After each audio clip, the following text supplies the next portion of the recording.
Dear students, today's topic is hemolysis. It's a comprehensive overview of red blood cell destruction. RBC का destruction आपको आज मैं बताऊंगा.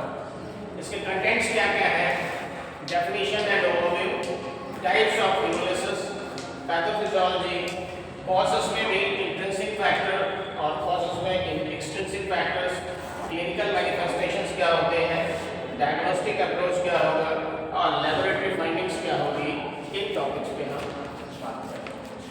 पहली चीज, व्हाट इज हेमोलिसिस? हेमोलिसिस क्या होती है? Haemolysis is the premature destruction. ये सब याद रखिएगा, प्रीमैच्योर डिस्ट्रक्शन, समय से पहले destruction, premature destruction of red blood cells that is called RBC before there normal life span of 120 days. सामान्य तौर से आरबीसी का जीवन काल होता है वो 120 दिन का होता है, लेकिन उससे पहले ही अगर उसका डैमेज हो जाए, डेथ हो जाए, तो उसी प्रोसेस को haemolysis. This process can occur with in the blood stream, जिसको इंट्रावैस्कुलर कहते हैं, वेसल्स के अंदर ही अगर ब्रेकेज हो तो, और in the reticular endothelial system. Reticular endothelial system होता है जिसको हम एक्स्ट्रावैस्कुलर कहते हैं, लीडिंग टू डिक्रीज्ड ऑक्सीजन. और उसके ब्रेकडाउन होने से क्या होगा, ऑक्सीजन डिक्रीज होगा, oxygen decrease carrying capacity and release of hemoglobin into plasma or tissues. तो ऑक्सीजन कैरिंग कैपेसिटी इसकी घटेगी और release of haemoglobin into plasma और टिश्यूज, और ये हीमोग्लोबिन प्लाज्मा में और टिश्यू में रिलीज होगा. इसके क्लिनिकल सिग्निफिकेंस क्या होते हैं? Haemolysis activates compensatory mechanism including increased erythropoiesis and elevated reticulocyte production and can lead to serious complications such as anemia, jaundice, organ damage and thrombocytic events if left untreated. अगर ये untreated है तो फिर anaemia हो सकता है, jaundice हो सकता है, ऑर्गन डैमेज हो सकता है और थ्रोम्बोसाइटिक इवेंट्स भी हो सकते हैं. तो इस कारण से ये चीजें होती हैं, ये दिक्कत होती है हेमोलिसिस के कारण. टाइप्स ऑफ हेमोलिसिस दो तरीके से, इंट्रावैस्कुलर वेसल्स के अंदर और वेसल्स के बाहर. इंट्रावैस्कुलर में location within the blood vessels, extravascular में location spleen, liver, bone marrow. Next characteristics क्या होगी इसमें? Direct RBC rupture in circulation. ठीक है, सर्कुलेशन में आरबीसी का रप्चर होना, हीमोग्लोबिन रिलीज इनटू प्लाज्मा, और वो हीमोग्लोबिन प्लाज्मा में रिलीज होगा. साथ में हीमोग्लोबिन नीमिया एंड हीमोग्लोबिन, ये दो कंडीशन जनरेट होगी. ठीक है. नेक्स्ट इसमें क्या है characteristics? Macrophages mediated destruction, macrophage के कारण डिस्ट्रक्शन होता है. RBC removal from circulation, circulation से आरबीसी का रिमूवल, और increased unconjugated bilirubin, unconjugated bilirubin होता है उसका रिलीज होता है, इंक्रीज होता है. नेक्स्ट कॉमन कॉजेस में क्या है? Transfusion reactions, mechanical trauma, complement mediated destruction and infection, जैसे मलेरिया और क्लॉस्ट्रिडियम के भी इन्फेक्शन है. इनके कारण से ये कंडीशंस क्रिएट होती है. इनमें क्या है? एक्स्ट्रावैस्कुलर में ऑटो इम्यून हेमोलिटिक एनीमिया, अगर बॉडी खुद ही इस स्टेज को क्रिएट करती है सेल लेवल से, तो ये ऑटो इम्यून स्टेट होता है. हेरिडिटरी स्फेरोसाइटोसिस, अगर हेरिडिटरी कुछ इस तरीके का है तो उसके कारण से सिकल सेल जो डिजीज होती है उसके कारण से भी होगा, और थैलेसीमिया, ये जो कुछ जेनेटिक डिसऑर्डर्स है उनके कारण भी ये चीजें क्रिएट होती है. पैथोफिजियोलॉजी ऑफ हेमोलिसिस, आरबीसी का डैमेज होना, recognition, destruction, haemoglobin release and compensatory response. कैसे? पहले आरबीसी डैमेज में मेम्ब्रेन डिफेक्ट्स, ऑक्सीडेटिव स्ट्रेस और मैकेनिकल ट्रॉमा कंप्राइजेस आरबीसी. ये आरबीसी डैमेज होने के तरीके या कारण हो सकते हैं. नेक्स्ट रिकॉग्निशन, कैसे पहचानेंगे? Damaged RBC is recognized by immune system और मैकेनिकली ट्रैप इन वैस्कुलेचर. तो वैस्कुलेचर में अगर ट्रैप है उसके कारण से, या फिर इम्यून सिस्टम के तरीके के माध्यम से आप इसको जान सकते हैं. Next destruction, rupture in blood vessels is called intravascular, और फैगोसाइटोसिस और मैक्रोफेजेस के कारण से ये एक्स्ट्रावैस्कुलर होता है. ठीक है. डिस्ट्रक्शन दो तरीके से, haemoglobin release, free haemoglobin release, free haemoglobin इससे अलग होता है, बाउंड बाय हेमोग्लोबिन और मेटाबोलाइज्ड टू बिलिरुबिन, और फिर बाद में मेटाबोलाइज्ड होकर बिलिरुबिन में कन्वर्ट होता है. कंपनसेटरी रिस्पांस क्या होगा? इंक्रीज्ड एरिथ्रोपोइटिन इंक्रीज होगा, जिसकी वजह से बोन मैरो स्टिमुलेशन होगा और रेटिकुलोसाइटोसिस हर चीज का बॉडी में अगर एक साइड एक गुड इफेक्ट है तो उसका रिवर्स साइड इफेक्ट है। और बॉडी हमेशा एक स्टेट ऐसी होती है कि जो कंपनसेटरी मैकेनिज्म के लिए हमेशा तैयार रहती है। अगर कोई चीज में गिरावट हुई तो उसको बनाने का काम करती है, अगर कोई चीज बढ़ गई तो घटाएगी, और घट गई है तो उसको बढ़ाने के लिए कंपनसेट बॉडी करती रहती है टाइमली अगर नीड है तो। causes intrinsic artificial defect, membrane defect, enzyme deficiencies और hemoglobin globinopathies अगर कोई है तो। इसमें membrane defects में क्या क्या है? hereditary spherocytosis, hereditary erythrocytosis and paroxysmal nocturnal hemoglobinuria। ये तीन कंडीशन है जिसमें जो membrane defect के कारण होते हैं। दूसरा enzyme deficiency अगर है तो ग्लूकोज 6 फॉस्फेट डिहाइड्रोजिनेज, जिसको हम लोग ये सब याद रखिएगा, G6PD डेफिशिएंसी बहुत ही रेयर है लेकिन पाई जाती है। नेक्स्ट पायरुवेट काइनेज डेफिशिएंसी के कारण भी, और अदर ग्लाइकोलाइटिक एंजाइम्स अगर है तो उनके कारण भी ये कंडीशन क्रिएट होती है। हीमोग्लोबिनोपैथीज में क्या है? सिकल सेल, थैलेसीमिया और अनस्टेबल हीमोग्लोबिन वेरिएशन। जनरली ये दो कंडीशंस मिलती हैं लेकिन ये भी बहुत ज़्यादा नहीं है, रेयर ही होती है। ठीक है, कई हजारों केसेस में कुछ नहीं पाया जाता। इंट्रिंसिक फैक्टर्स में इन्फेक्शियस एजेंट्स जैसे malaria, bacteriosis, Clostridium, mycoplasma, pneumonia, ये इन्फेक्शियस डिजीज के कारण से आरबीसी ब्रेकडाउन होती है। मेडिकेशंस एंड ड्रग्स में पेनिसिलिन, सेफेलोस्पोरिन, क्विनिन, मेथाइलोप्रोपाम, ट्रैमसोन, सल्फोनामाइड, अगर ये इस तरीके की ड्रग्स की जो होती है हेमोलिसिस को कॉज करती है। नेक्स्ट इम्यून मीडिएटेड, हमारी पूरी इम्यून सिस्टम से ही अगर कोई प्रॉब्लम क्रिएट होती है और सेल्फ बॉडी हमारा इम्यून सिस्टम फाउल रिस्पॉन्स करता है तो वहाँ पे भी इस तरीके का कंडीशन क्रिएट होती है। दरअसल autoimmune haemolytic anaemia, warm oblique cold agglutinins के कारण से होता है, या ट्रांसफ्यूजन जो रिएक्शंस होती हैं ब्लड की उसके कारण से, या एलोइम्यून बॉडी के अंदर ही इम्यून सिस्टम अगर रिस्पॉन्स पुअर करता है तो उसकी वजह से ये स्थिति उत्पन्न होती है। फिजिकल ट्रॉमा में मैकेनिकल हार्ट वॉल्स अगर कोई डैमेज होते हैं, माइक्रो एंजियोपैथिक हेमोलिटिक एनीमिया जैसे MAHA एंड बॉन्स में मार्च में, ये सारी स्पेसिफिक कंडीशन से जो ट्रॉमा के कारण जनरेट हुई है।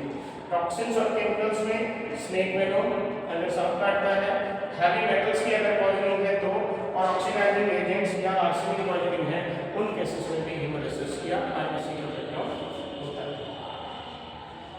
सबसे बड़ी चीज यहाँ पे समझने की है कि इसका क्लिनिकल मैनिफेस्टेशन क्या होता है, कैसे पता चलेगा। तो जनरल सिम्टम्स क्या है? फैटिग एंड वीकनेस, थकान लगेगी, कमजोरी होगी, पैरल पेल स्किन होगा और म्यूकस मेम्ब्रेन, और जॉन्डिस आपको दिखाई देगा, yellowing of skin and sclera आंख के नीचे। नेक्स्ट डार्क यूरिन, हीमोग्लोबिनुरिया का सिम्टम, अगर डार्क यूरिन आ रही है तो हीमोग्लोबिन उसमें आ सकता है। नेक्स्ट टैकीकार्डिया एंड डिस्निया, दिल की धड़कन तेज होना, डिस्निया मतलब सांस फूलना या पेनफुल जो ब्रीदिंग होती है, और डिजीनेस एंड लाइट हेडनेस, चक्कर आना या जैसे लाइट हेडनेस होता है। तो ये सारे सिम्टम्स जो है वो स्पेसिफिक आपको दिखते हैं। ज़्यादातर फटीग, पैरल, जॉन्डिस और डार्क यूरिन, ये तीन चीज़ें, चार चीज़ें तो स्पेसिफिकली आपको मिलती हैं। सीवियर कॉम्प्लिकेशंस में क्या है? जब ज़्यादा खराब स्थिति हो तो हेमोलिटिक क्राइसिस होती है, एक्यूट किडनी इंजरी जिसको हीमोग्लोबिनुरिया, स्प्लेनोमेगाली या हेपेटोमेगाली, या डार्क स्टोन जिसमें बिल्डुबिन स्टोन्स होते हैं। नेक्स्ट थ्रोम्बोटिक इवेंट्स होते हैं और कार्डियोवास्कुलर कॉम्प्लिकेशंस।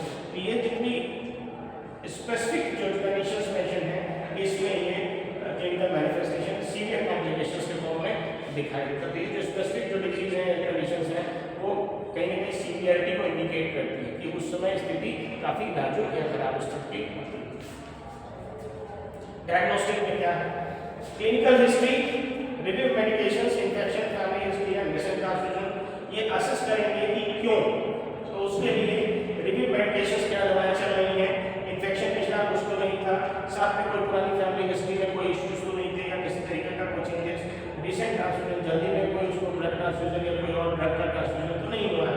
साथ में फिर नेक्स्ट फिजिकल एग्जामिनेशन में एसएस का लैब देखेंगे, शरीर में लाभ तो नहीं है, जॉन्डिस की स्थिति तो नहीं है, स्प्लेनोमेगाली स्ट्रीम तो नहीं बढ़ी हुई है, साइंस ऑफ अंडरलाइन डिजीज, और इसके साथ साथ कोई और डिजीज तो परसिस्ट तो नहीं कर रही है। नेक्स्ट कंप्लीट ब्लड काउंट आप सीबीसी चेक करेंगे, इवैल्यूएट हीमोग्लोबिन इवैल्यूएट करेंगे, हेमाटोक्रिट देखेंगे, रेटिकुलोसाइट काउंट देखेंगे और एग्जामिन ब्लड स्मीयर। तो इस तरीके से स्मीयर अगर देख लेंगे तो भी आपको, अगर उसमें स्मीयर में देखेंगे तो आरबीसी ब्रेकडाउन आपको मिलेंगे और मल्टीपल आरबीसी ब्रेकडाउन मिलेंगे। इसका मतलब हेमोलिसिस हो रही है। Next is haemolysis markers, is bilirubin, LDH, haptoglobin, perform direct और इनडायरेक्ट पूल्स टेस्ट। तो इस तरीके से आप चीजों को पता कर सकते हो। नेक्स्ट स्पेशलाइज्ड टेस्ट में G6PD essay, haemoglobin, electrophoresis, flow cytometry for पीएनएच। तो ये सारे एक तरीके से असेसमेंट के माध्यम से हम पता कर लेंगे कि हेमोलिसिस है या नहीं। लेबोरेटरी फाइंडिंग्स में अगर आप देखेंगे तो लेबोरेटरी टेस्ट में हीमोग्लोबिन या हेमाटोक्रिट डिक्रीज होगा। क्या है? RBC destruction. रेटिकुलोसाइट अगर इंक्रीज है मोर देन 2% तो बोन मैरो कंपनसेशन है। लुक एट हियर प्लीज, अगर रेटिकुलोसाइट काउंट एलिवेटेड है 2% से तो बोन मैरो कंपनसेशन। ठीक। नेक्स्ट एलडीएच अगर है बढ़ा हुआ है आपकी release from lysed RBCs. Next indirect अगर बिलिरुबिन बढ़ा है एलिवेटेड है तो हीमोग्लोबिन कैटाबॉलिज्म है।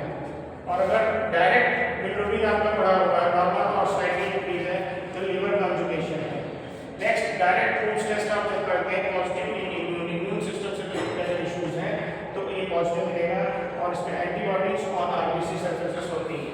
पेरिफेरल स्फीयर में एबनॉर्मल आरबीसी मॉर्फोलॉजी पाई जाती है तो क्या होगा इसका मतलब आरबीसी फ्रैगमेंटेशन, आरबीसी का फ्रैगमेंटेशन या डैमेज होने को इंडिकेट करता है।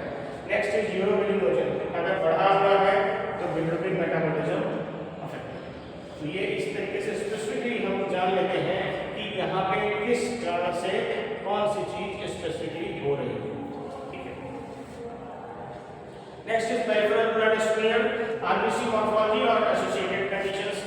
This is cystocytes, that is RBC fragments, spherocytes, small or round RBCs, target cells, sickle cell, white cells, Hinge bodies, agglutination, polychromasia and electrocytes. इन सब के स्पेसिफिक कंडीशंस हैं वो आपको मेंशन है इसमें। Micro angiopathic neurotic anaemia, mechanical trauma, ये अगर इस तरीके का सिस्टोसाइट्स है तो जिसमें RBC फ्रैगमेंट्स के रूप में, स्फेरोसाइट्स है तो हेरिडिटरी कॉज होगा और ऑटोइम्यून कॉज होगा। अगर टारगेट सेल्स है तो थैलेसीमिया और लिवर डिजीज या हीमोग्लोबिन डिजीज के कारण से होगा। नेक्स्ट इज अगर सिकल सेल्स है तो स्पेसिफिकली सिकल सेल डिजीज को इंडिकेट करेगा। अगर वाइट सेल्स या हिंज बॉडीज है तो G6PD डेफिशिएंसी को शो करता है। एग्लूटिनेशन अगर हो रहा है तो कोल्ड एग्लूटिनेट डिजीज होगा। नेक्स्ट अगर पॉलीक्रोमेसिया है तो इंक्रीज रेटिकुलोसाइट्स है उसमें भी यंग आरबीसीज। ठीक है। अगर इलेक्ट्रोसाइट्स है तो हेरिडिटरी इलेक्ट्रोसाइटोसिस होती है। तो ज्यादातर जो केसेस आप देखेंगे या तो ऑटोइम्यून है या हेरिडिटरी के कारण ही हेमोलिसिस के केसेस होते हैं। Genetic disorder. Next is management principle, कैसे मैनेज करें। ट्रीट अंडरलाइंग कॉजेस, जो उसके बेसिक कॉज है उनको ट्रीट करें। डिसकंटिन्यू ऑफेंडिंग मेडिकेशंस इमीडिएटली, अगर कोई मेडिकेशन ऐसा है जिसके कारण से पता चल रहा है कि हेमोलिसिस हो रही है तो उसको तुरंत बंद करें। Treat infection with appropriate antimicrobials, अगर कोई इन्फेक्शियस कॉज है तो उसको एंटीमाइक्रोबियल देकर के इन्फेक्शन को कंट्रोल करें ताकि आरबीसी के ब्रेकडाउन को रोका जा सके। Next address autoimmune disease process with immunosuppression, अगर ऑटोइम्यून कुछ भी आपको मिल रहा है कि उसके कारण से है तो इम्यूनोसप्रेशन के थ्रू मैनेज करें। सपोर्टिव में क्या, blood transfusion with severe anaemia, अगर हीमोग्लोबिन 7 से 8 ग्राम पर डेसीलीटर है तो हम पेशेंट को ब्लड ट्रांसफ्यूज करते हैं। मजबूरी है क्योंकि नहीं करेंगे तो फिर क्या होगा, ऑक्सीजन कैरिंग कैपेसिटी घटेगी, पेशेंट को डिस्निया होगा, फिर मल्टी ऑर्गन फेलियर के स्टेट में जा सकता है। सो एनी हाउ लाइफ को सेव करना है, so that's why you have to compensate the blood from outside. ठीक है। Next oxygen supplementation if symptomatic, अगर पेशेंट को सांस लेने में दिक्कत है, सैचुरेशन मेंटेन नहीं कर रहा तो ऑक्सीजन अलग से देंगे। फॉलिक एसिड सप्लीमेंट देंगे 1 mg daily chronic haemolysis. Folic acid आपका आरबीसी को बढ़ाने में मदद करेगा। Aggressive hydration specially intravascular haemolysis, अगर कोई ऐसी स्थिति है तो फिर एग्रेसिव हाइड्रेशन भी करेंगे। Monitor and prevent complications, monitor renal functions, it is important, please note. Renal function का मॉनिटरिंग जरूरी है। वॉश और गॉलस्टोन्स को देखेंगे, साथ में थ्रोम्बोसिस का भी ध्यान रखेंगे। Vaccinate against encapsulated organism if splenectomy performed, अगर स्प्लेनोटोमी हुई है तो वैक्सीनेट अगेंस्ट एनकैप्सुलेटेड ऑर्गेनिज्म के अगेंस्ट वैक्सीनेट करें। तो ये इस तरीके से हम मैनेज करने के लिए इन चीजों को मेजर को फॉलो करें। Next is specific treatment modification, conditions क्या है, autoimmune haemolytic anaemia, G6, sickle transfusion, PNH, MHA, ये सारी स्पेसिफिक जो कंडीशंस हैं, इनके अकॉर्डिंग जो मेडिकेशंस या जो ट्रीटमेंट अप्रोच होता है वो स्टेप बाय स्टेप, इस पे कॉर्टिकोस्टेरॉइड और इस पे G6 में अवॉइड ऑक्सीडेंट ड्रग्स या फूड्स और सपोर्टिव केयर इसमें जरूरी होती है। सिकल सेल में hydroxyurea, pain management, transfusion, bone marrow transplant, ये चीजें होती हैं। नेक्स्ट ट्रांसफ्यूजन अगर रिएक्शंस के कारण है तो stop transfusion immediately, supportive care देनी है और मॉनिटर किडनीज को मॉनिटर भी करना है। पीएनएच है तो कॉम्प्लीमेंट इनिशिएटर्स इसमें यूज करते हैं, इक्लूजुमैब होता है और ये कॉम्प्लीमेंट इनिबिटर होता है। ट्रांसफ्यूजन और एंटीकोगुलेशन इसमें दिया जाता है, वहां में प्लाज्मा एक्सचेंज करते हैं जिसको हम प्लाज्मा फेरेसिस कहते हैं, ठीक है। कॉर्टिकोस्टेरॉइड्स इसमें यूज होते हैं और रिटोक्सिमैब भी यूज किया जाता है। हेरेडिटरी स्पेरोसाइटोसिस में splenectomy that is curative form में अगर है तो उसमें लोकोमी करेंगे और फॉलिक एसिड अलग से पेशेंट को सप्लीमेंट करेंगे।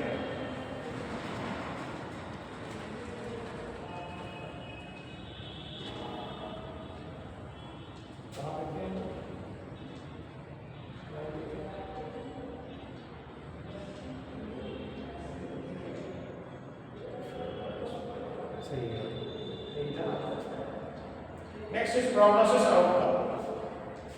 प्रोग्नोसिस आउटकम में आने वाले समय में क्या स्थिति होगी, क्या मरीज का कंडीशन होगा, वो उस पर डिपेंड करता है, उसका आउटकम पे डिपेंड करता है। तो गुड प्रोग्नोसिस का होगी drug induced if medication stop.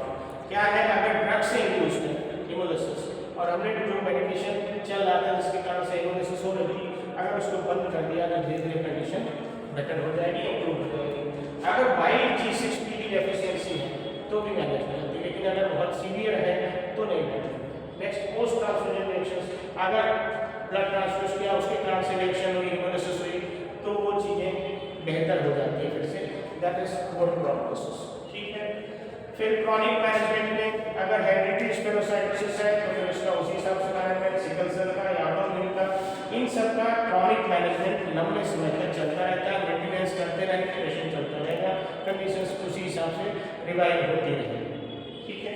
Next guarded prognosis, severe TTP, MHA if untreated, अगर ये इस तरीके की कंडीशन है तो अनट्रीटेड है तो फिर उसके लिए बहुत ही ज़्यादा केयरफुली ऑब्जर्व और मेजरमेंट करना होगा। और अगर थ्रोम्बोसिस हो रही है किसी कारण या सीवियर एक्वाथोमेटिक क्राइसिस है तो उसमें गार्डेड प्रोग्नोसिस ही होगी। आने वाले समय में आप ऑब्जर्व करेंगे और एग्रेसिव मैनेजमेंट जो आपके पास है वो आप करेंगे या सपोर्टिव मैनेजमेंट करेंगे और ऑब्जर्वेशन भी प्रॉपर करते रहेंगे ताकि आने वाले समय में क्या स्थिति होगी वो कंडीशंस के साथ असिस्ट होगी। की prognostic factors, rate of RBC destruction, bone marrow reserve capacity, underlying aetiology and response to treatment. ये इंपॉर्टेंट चीजें हैं कि रेट ऑफ RBC डिस्ट्रक्शन कितना है, बोन मैरो का रिजर्व कैपेसिटी कितना है, अंडरलाइंग एटियोलॉजीज के साथ और क्या चीजें चल रही हैं और रिस्पांस टू ट्रीटमेंट, जो ट्रीटमेंट को रिस्पांस दिया जा रहा है हमें से वो कितना है। इन सारी चीजों पे भी आगे का चीज तय होता है कि कैसे क्या स्थिति बनेगी। तो ये पेशेंट की कंडीशन इन सारे मेजर्स के ही अकॉर्डिंग आगे असेस होकर के एक तरीके से हमको जानकारी देती है और चीज़ों की सूचना मिलती है कि हाँ आगे चल करके पेशेंट का स्टेटस क्या होगा या उसकी प्रोग्नोसिस कैसी होगी। नेक्स्ट इज की टेक अवे, इसमें स्पेसिफिक पॉइंट्स जो है जो हम लोग पहले भी डिस्कस कर चुके हैं। पहला, हेमोलिसिस कैन बी इंट्रावेस्कुलर और extravascular with distinct clinical and laboratory features, ठीक है।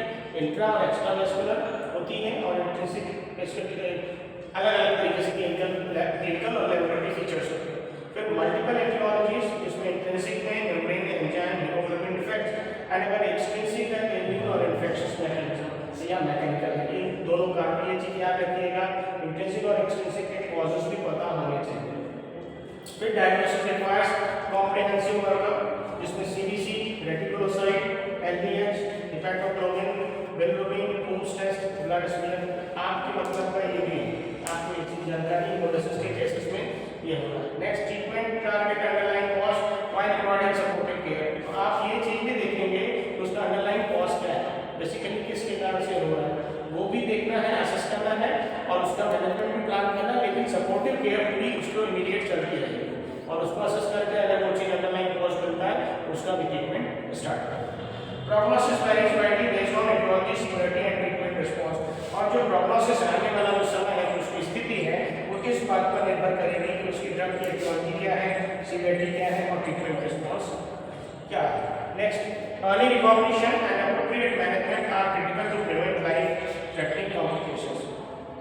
अगर हम समय से चीज़ों को पहचान लें, जान लें और एप्रोप्रिएट मैनेजमेंट करें तो पेशेंट को क्रिटिकल स्टेट पे पहुंचने से हम रोक सकते हैं, बचा सकते हैं, ताकि वो उस स्टेट पे ना पहुंचे जहां उसका जीवन संकट में आए या लाइफ थ्रेटनिंग स्टेट क्रिएट हो।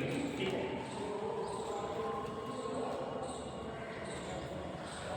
प्रिवेंशन स्ट्रेटजीज क्या होगी, ये जरूरी है। प्राइमरी और सेकेंडरी पहले समझ लीजिए। Genetic counselling for hereditary haemolytic conditions. अगर कोई पेशेंट जेनेटिक कंडीशंस उसकी है और हेरिडिटरी इसका कुछ स्टेटस है तो उसको एक तरीके से उस तरीके से काउंसलिंग करने की जरूरत है। पहले से उसको काउंसिल करना आता है, क्योंकि अगर काउंसिल करते हैं तो उसको पहले से पता होता है कि हमारे साथ अगर ऐसा ऐसा होगा तो हमको इस तरीके से सपोर्टिव मैनेजमेंट करना है, केयर करनी है और आगे गाइडेंस इस हिसाब से फॉलो करना है। Next, proper blood tapping and cross matching before all transfusion. और हर ट्रांसफ्यूजन से पहले प्रॉपर ब्लड का चेक होना और क्रॉस मैच होना, ये चीज़ों का जरूरी है। जो जिसका ब्लड ग्रुप हो वही चढ़े, क्रॉस मैचिंग प्रॉपर हो, तभी उसको ट्रांसफ्यूज करें। और ट्रांसफ्यूजन के भी समय इस चीज़ का ऑब्जर्वेशन होना चाहिए कि ट्रांसफ्यूजन जब स्टार्ट करते हैं फेज में तो देखना होता है कोई रिएक्शंस तो नहीं हो रही है या कोई चेंजेस तो नहीं हो रहे हैं, और स्पेसिफिकली अगर कुछ भी ऐसा है तो immediate stop and report to the authorities. Avoid triggers in G6PD deficiencies, oxygen drugs, carbines and naphthalene, इन सब चीज़ों को अवॉइड करें। Vaccination against encapsulated organism, pneumococcus, meningococcus और एच इन्फ्लुएंजा, इनका वैक्सीनेशन करें। सेकेंडरी प्रिवेंशन में क्या है, जब हम प्रिवेंट कॉम्प्लिकेशंस करें रोक सकते हैं। Regular monitoring of haemoglobin and reticulocyte, regularly इन दोनों चीज़ों का चेक होता रहना। फॉलिक एसिड को अलग से देना। Next, prompt treatment for infection अगर है तो उसको ट्रीट करें। स्क्रीनिंग फॉर गैलस्टोन अगर थैली में पथरी है। पल्मोनरी हाइपरटेंशन को और थ्रोम्बोसिस को, ये तीनों कंडीशन की स्क्रीनिंग होनी जरूरी है। पता करना है कि ये तो नहीं है कुछ और साथ। Next, regular follow up with haematological specialist. अगर कोई ऐसी सारी कंडीशंस भी हैं या इनमें से कुछ भी कंडीशंस हैं तो हेमेटोलॉजी स्पेशलिस्ट से आप संपर्क करके सारी चीज़ों की राय लेके, जांच करा के, कंफर्म करके आपकी जो गुड प्रोग्नोसिस, बैड प्रोग्नोसिस से रिलेटेड जो पॉइंट्स हैं उनको समझ के तभी अगले स्टेप पे आप चीज़ों को लेके जाएंगे। तो हीमोलाइसिस में क्या है, अंडरस्टैंडिंग डायग्नोस्टिक। अब इसमें बेसिकली समझिएगा, अर्ली रिकॉग्निशन सेफ है। अब पहले अगर पता करें तो जीवन रक्षा कर सकते हैं। कॉम्प्रिहेंसिव वर्कअप गाइड्स ट्रीटमेंट, तो जब हम कॉम्प्रिहेंसिव वर्कअप कर लेते हैं कि किसके कारण से, इंट्रिंसिक में है कि एक्सट्रिंसिक में है, उसमें भी कॉज क्या है, उसके हिसाब से अगर हम वर्कअप कर लेते हैं और ट्रीटमेंट देते हैं तो रिकवरी के चांसेस या पेशेंट के बेटरमेंट के चांसेस ज़्यादा है।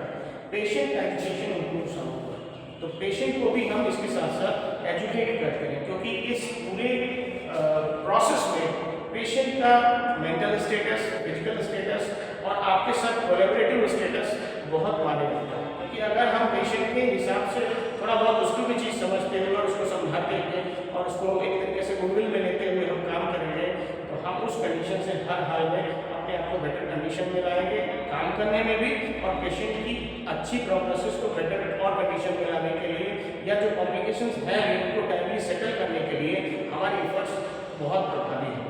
और अगर पेशेंट सपोर्टिव नहीं होता है तो उस स्टेज में क्या होता है, आउटकम क्वेश्चन मार्क होता है।